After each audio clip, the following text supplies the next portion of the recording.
The first person the snake killed wasn't the man who destroyed her daughter. It was the elder who looked a grieving mother in the eyes and said, "Your daughter deserved it." And 3 days later, he was found dead. Snake bites. Inside his own locked bedroom. No broken windows, no open doors, no snake. And before the village understood why justice had come, death had already chosen its next name. But to understand why an entire village began sleeping with one eye open, we must return to the day everything died. 3 days earlier, there was no snake. There was only a mother and her daughter. Before people whispered her name with fear, they spoke it with respect. Ajiun, a widow, a woman whose husband had died when their daughter was still a baby. For 16 years, she carried the burden, the memory of the man she loved, and the responsibility of raising the only child he had left behind. That child was called Morenike. If kindness could become a person, it would have looked like Morenike.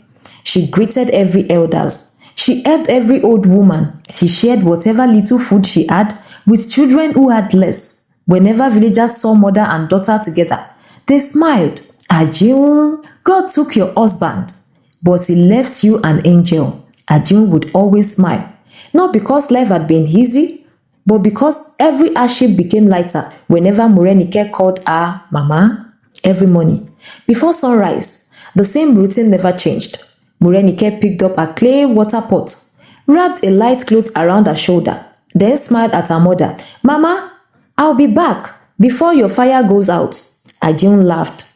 "Don't stop to gossip on your way home." Morenike smiled wider. "I won't, Mama." Neither of them knew those words would become the last ordinary words they would ever share, because that morning, someone else was already waiting along the forest path. The forest path was older than the village itself. It twisted between towering Iroko tree, crossed narrow streams, and disappeared into the thick green shadows. Every morning, the women used it to fetch water. Every evening, they returned before sunset, because everyone believed the forest did not like being disturbed after dark. That morning, Morenike walked the familiar path alone, as always. Her clay pot rested lightly against her waist. She hummed a song her mother used to sing while pounding yam. She never noticed the eyes watching her. Hidden behind a thick tree stood Adegoke, the only son of the richest elder in the village. He was young, strong, and feared, not because he was honorable, but because everyone knew his father could bury any scandal before sunrise. This wasn't the first morning he had followed her. For weeks, he had watched from a distance, watching where she stopped, watching when she walked alone, watching who came and who didn't. When Morenike finally noticed him, she lowered her eyes out of respect. "Good morning, Adegoke," he smiled. But it wasn't a kind smile. It was the smile of a man who believed nothing could ever happen to him. He stepped into the middle of the path, blocking her way. Morenike stopped. She tightened her grip on the clay pot, trying to remain respectful. "I need to fetch water. My mother is waiting for me." Adegoke didn't move. Instead, he took one slow step towards her, then another. Morenike stepped back. Her heartbeat quickened. "Please, let me pass." He laughed, a quiet laugh, the kind that made her stomach tighten. "There is no hurry. I only want to talk." Morenike looked past him. The path was empty. No women, no children, no hunter, only trees, only silence. She turned to walk back. Suddenly, Adegoke grabbed her hands. The clay pot fell from her hands. It cracked.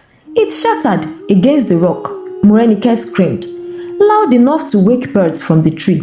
She screamed again and again, calling for anyone, for everyone, but no one came. She fought him, she kicked, she scratched, she beat his arm, she tried to break free. The forest echoed with her cries, but the deeper her cries traveled, the quieter the village became. Some people heard her, and old hunter paused and listened. A woman carrying a firewood stopped walking. Two young men looked towards the forest. Then, one by one, they lowered their head and kept walking, because everyone knew whose son Adegoke was, and everyone knew what happened to people who challenged his family. By the time the forest fell silent, Morenike's voice was gone. Only the wind moved through the trees. When Adegoke finally walked away, he didn't look back because he believed his father would protect him, just as he always had. Evening came, but Morenike never returned home. At first, Ajiun wasn't worried. Sometimes, young girls stopped to gather firewood or to greet friends before returning home. But as the sun began sinking behind the hills, an unfamiliar fear settled inside her chest. She dropped the basket she had been weaving and hurried towards the forest path, calling over and over, "Morenike! Morenike!" Her voice echoed through the trees. No answer. Soon, the entire village joined the search, not because they loved justice, but because a missing girl would not be ignored. Men carried burning lanterns. Women called her name. Children searched every narrow footpath. Then, just as darkness covered the forest, someone shouted, "She's here!" Ajiun ran. Branches scratched her hands. Thorns tore her wrapper. She didn't feel any of it. Then, she saw her, caught beneath a fallen tree. Her broken clay pot lay scattered beside her. Her wrapper was torn. Her feet were bleeding from trying to escape. Dark bruises covered her hands. More bruises wrapped around her waist, as if someone had held her down with terrifying force. Across her back and shoulders ran long angry wounds, raised, fresh, some still bleeding. She had been whipped with a thorny cane. Again and again and again, her lips were cracked. Her voice was gone, not because she had nothing to say, but because she had screamed until no sound was left. Ajiun collapsed beside her. She gathered her daughter into her arms, carefully, afraid even a touch might hurt her. My baby, who did this to you?" For several moments, Morenike couldn't answer. She simply stared into the darkness, as though part of her had already been left behind in that forest. Then, with the last strength she had, her lip moved barely, a whisper, "Adegoke." Ajiun closed her eyes, not because she doubted her daughter, but because she knew exactly who Adegoke was, and she also knew who his father was. Before the moon rose above the village, Ajiun had already knew justice would not come easily. By sunrise, everyone already knew what had happened. No one asked whether Morenike was telling the truth. They already knew she was. The question was never whether Adegoke had done it. The question was whether anyone would dare accuse the son of the most important and powerful man in the village. Before noon, the talking drums called everyone to the village square, an emergency gathering. The elders sat beneath the ancient Iroko tree, the same tree where justice had been delivered for generations. Today, it would witness its greatest shame. Ajiun arrived, supporting Morenike with one arm. Every step made her daughter wince. The bruises beneath her wrapper rubbed against the rough clothes. Still, she came, because she believed if the elders saw what had been done, they would do what was right. When they reached the center of the gathering, a heavy silence fell over the square. No one could look at Morenike, not because they doubted her, but because they were ashamed of what they were about to do. The oldest elder cleared his throat. He looked at Ajiun, then at Morenike, then he slowly said, "This matter must not tear our village apart." Ajiun frowned. She didn't understand. Not yet. Another elder leaned forward. "But the girl walked alone. Young women must learn to be more careful." Morenike's fingers tightened around her mother's hand. Ajiun stared in disbelief. "Careful? My daughter was attacked. She was beaten. Look at her." Her voice cracked. "Look at my child." No one moved. No one looked. Then Adegoke's father stood up, dressed in spotless white robe. Her staff gleamed in the afternoon sun. He walked into the middle of the gathering as though he had nothing to fear. He looked at Morenike, then smiled. Not kindly, not apologetically. A smile so full of arrogance, it made Ajiun's blood run cold. "My son would never force himself on any woman." He turned to the elders. "Perhaps the girl regrets her own action." A gasp escaped from somewhere in the crowd. Ajiun looked at the elders, waiting and waiting for one of them to stand. to speak, to defend her daughter. Instead, one elder nodded, another looked away. The third closed his eyes and said quietly, "Let this matter end here." Ajiun's heart broke, not because evil had spoken, but because good men had chosen to remain silent. She stepped forward. Her voice was shaking. "If this had happened to your daughter, would you still call it a misunderstanding?" Nobody answered. Nobody. And in that moment, Morenike realized the village had not only failed her, it had chosen the man who destroyed her. The gathering ended. No one walked beside Ajiun or Morenike. The same women who once borrowed salt from Ajiun crossed to the other side of the road. Nobody said goodbye. Nobody asked how Morenike was feeling.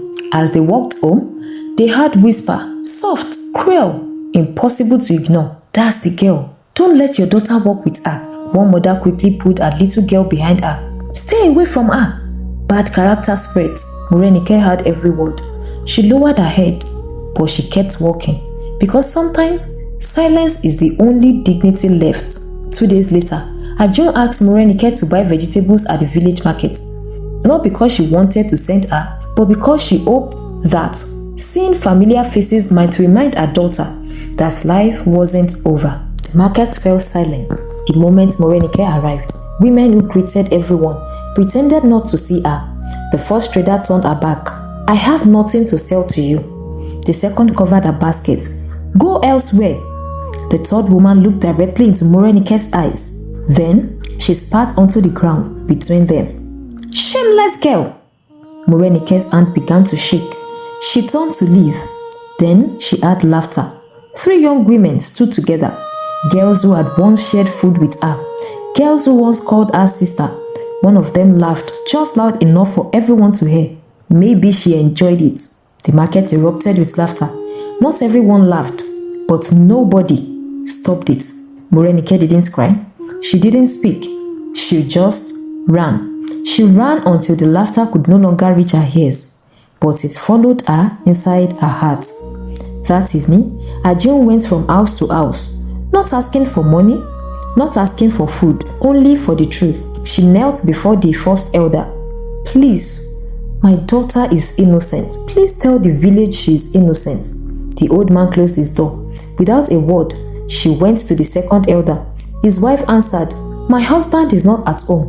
But Ajiun could hear his voice inside the house. He never came out. She went to the third elder, the man who had laughed during the gathering. He listened until she finished. Then he smiled.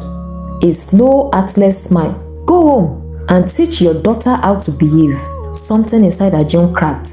Not loudly, not suddenly, quietly, like a clay pot, splitting one line at a time. From that day, Morenike stopped opening the front door. She stopped singing while she cooked.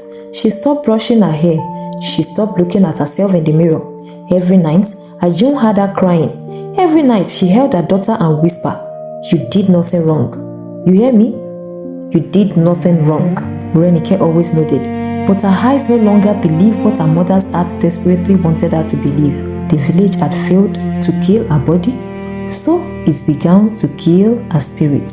Days passed, but inside Ajiun's house, time stood still. Morenike rarely spoke. She no longer sat outside to watch the sunset. She no longer asked her mother about the market. She no longer laughed. Sometimes Ajiun would hear her whispering to herself, as though she were trying to convince herself that she still belonged in the world. One morning, Ajiun woke up before sunrise. She smiled for the first time in many days. She decided to cook Morenike's favorite meal. Maybe, just maybe, her daughter would eat. Maybe she would smile again. She carried the steaming bowl towards Morenike's room. She knocked gently.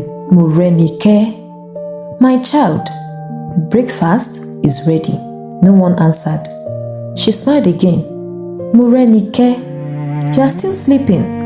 She pushed the wooden door open. The bowl slipped from her hands. It shattered across the floor. A scream ripped through the village.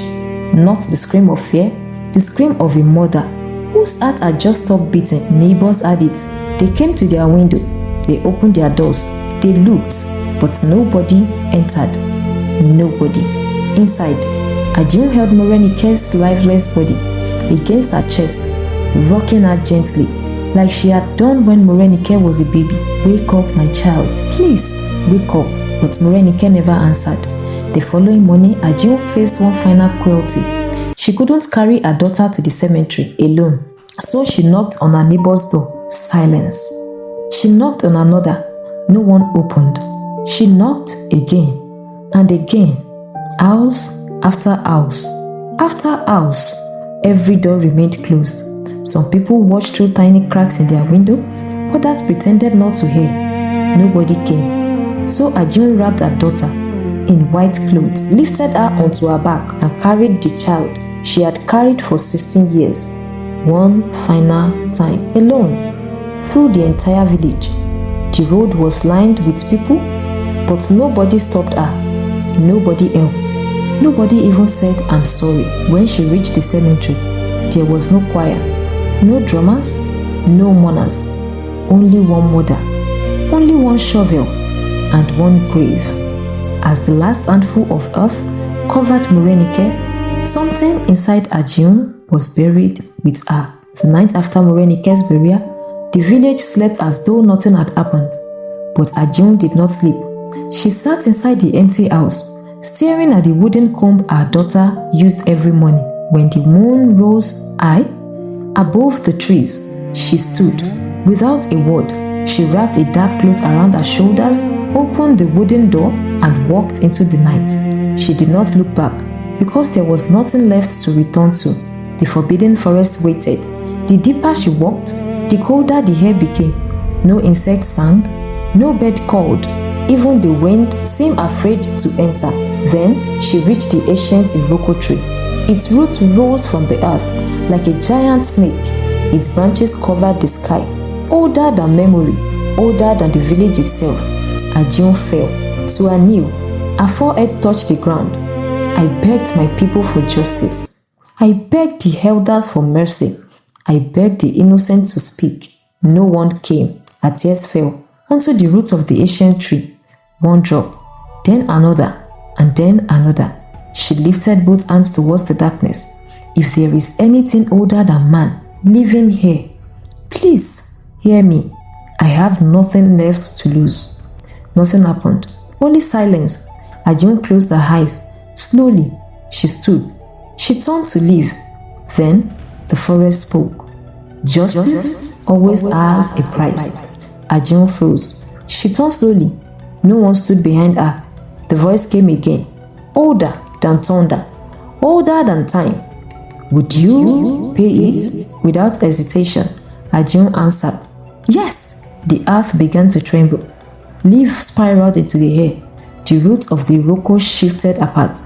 Something was rising slowly, silently. A giant serpent. Its scales shimmered like wet browns, like its golden eyes never blinked. It stopped before Ajiun, watching her as if it had known she would come. "Your grief called me. Your hatred fed me." Ajiun did not run. She did not bow. She simply asked, her voice barely alive, "Will they pay?" The serpent lowered its enormous head. "They will.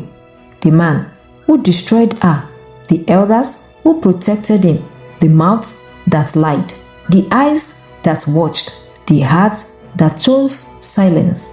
Then his voice grew colder. "But hear my warning. Hatred never ends where you think it will. When your list is finished, mine will not be." Ajiun thought only of Morenike, so she stretched out her trembling hand. "I accept." The serpent touched her palm with its tongue. Pain exploded through her body.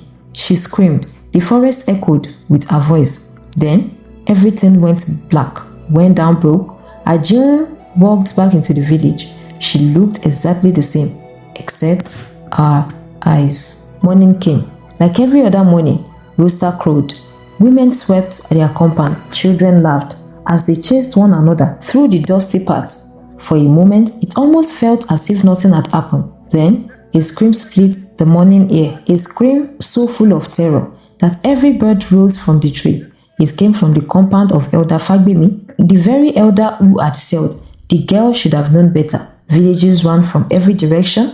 By the time they arrived, the old man lay flat inside his room, his eyes wide open, his mouth frozen, as if he had died trying to scream.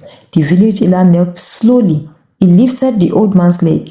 There, just above his ankle, were two tiny marks, snake bites. The hunter searched everywhere. Behind the house, yam barn, under sleeping mat, under the roof, in every corner of the compound. Nothing. No snake, no tracks, no holes, nothing. The old hunter removed his cap, his voice barely a whisper. I have hunted snakes for 40 years. I have never seen one enter a house and leave without touching the earth.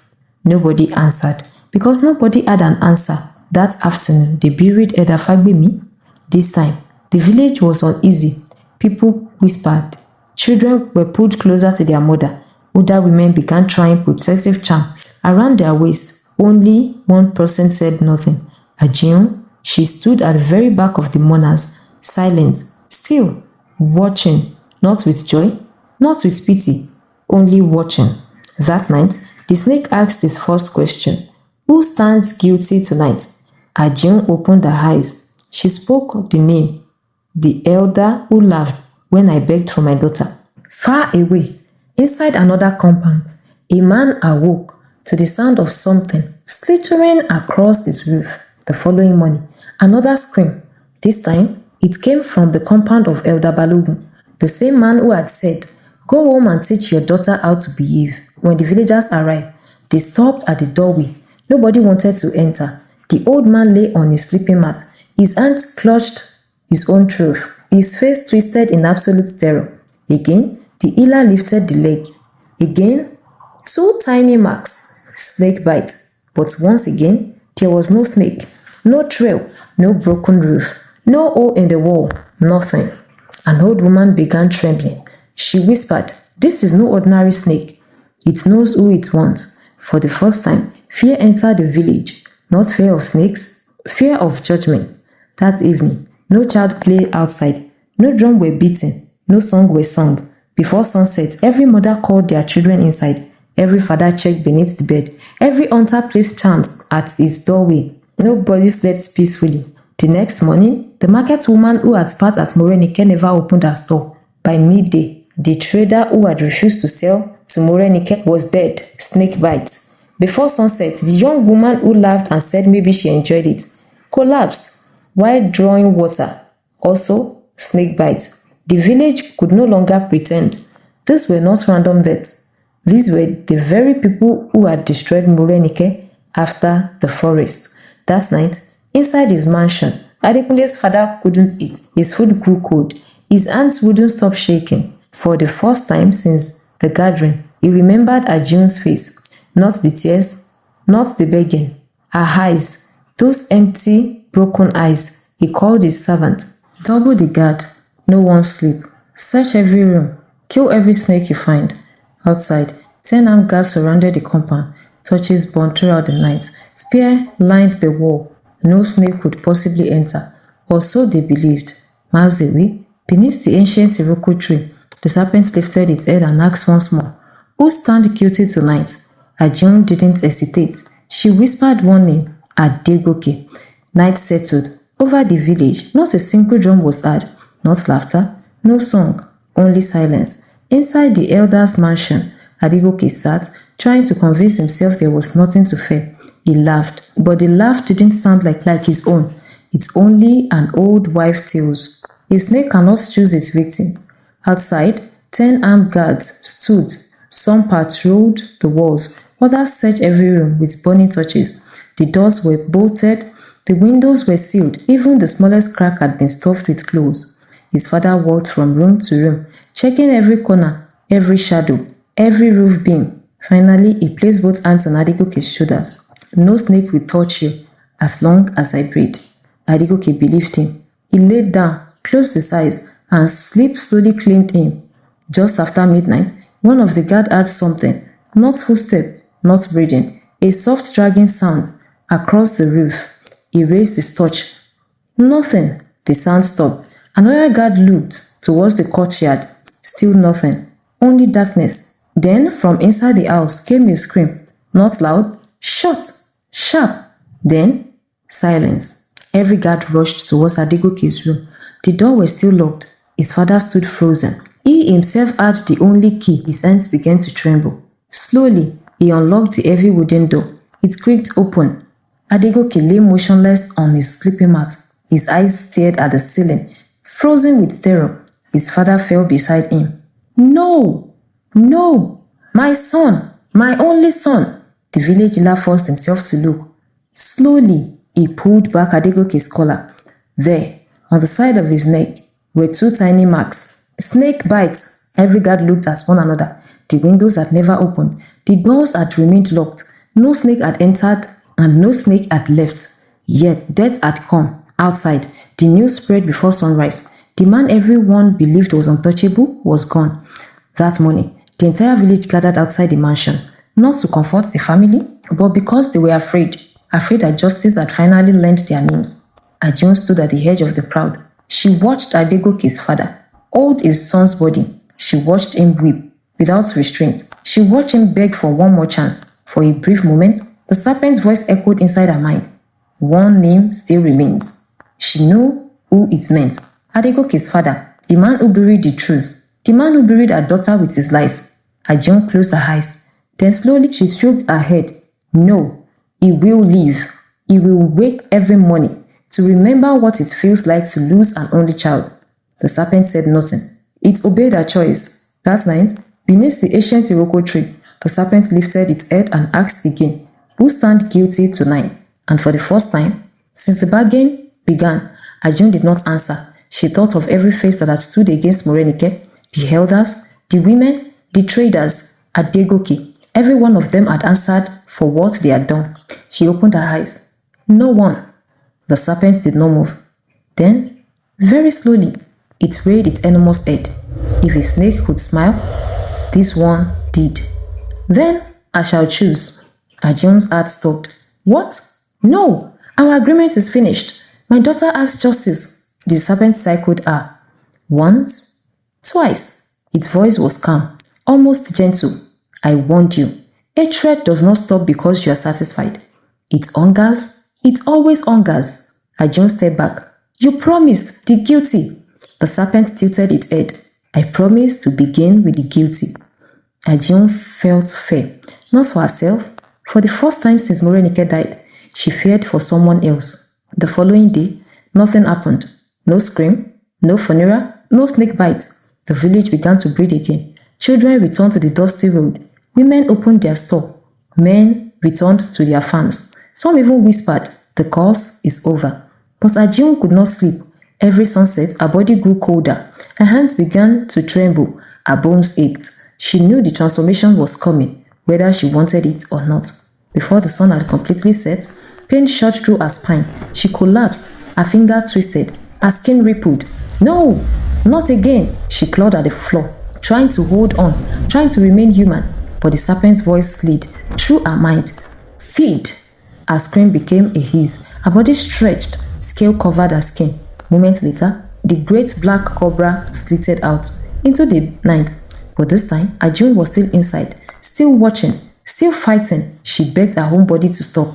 Then, ahead of her, she saw a little girl walking home with a clay pot.